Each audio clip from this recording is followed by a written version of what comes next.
Guys আসসালামু আলাইকুম, আশা করি সবাই ভালো আছেন। আপনারা দোয়া এবং ভালোবাসা, আমিও ভালো আছি। আপনাদেরকে দেখাতে যাচ্ছে আমাদের গ্রামের পাশে একটি কেন্দুয়া কালীবাড়ি। আর এই কেন্দুয়া কালীবাড়ি চরেতে আমি আসছি ঘুরতে। আপনাদেরকে সবাইকে আমাদের চরের ভিউটা দেখাবো। চলেন সবাই, লেটস গো।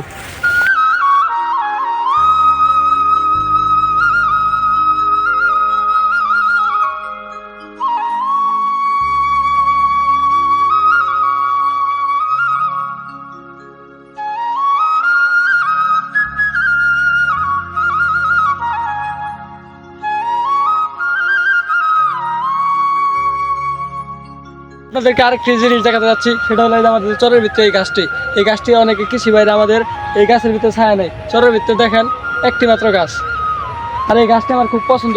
এই গাছে আসলে আমি সবসময় উঠি। পছন্দের গাছটাতে আমি উঠে গেছি। যদি আপনারা আমাদের এই কেন্দুয়া কালীবাড়ির পার্শ্ববর্তী চরে আসেন, তাহলে এই গাছটিতে উঠে একটু ঘুরে যাবেন, আর আমাদের এই সুন্দর চরটি ভালোভাবে ঘুরে দেখে যাবেন ইনশাআল্লাহ।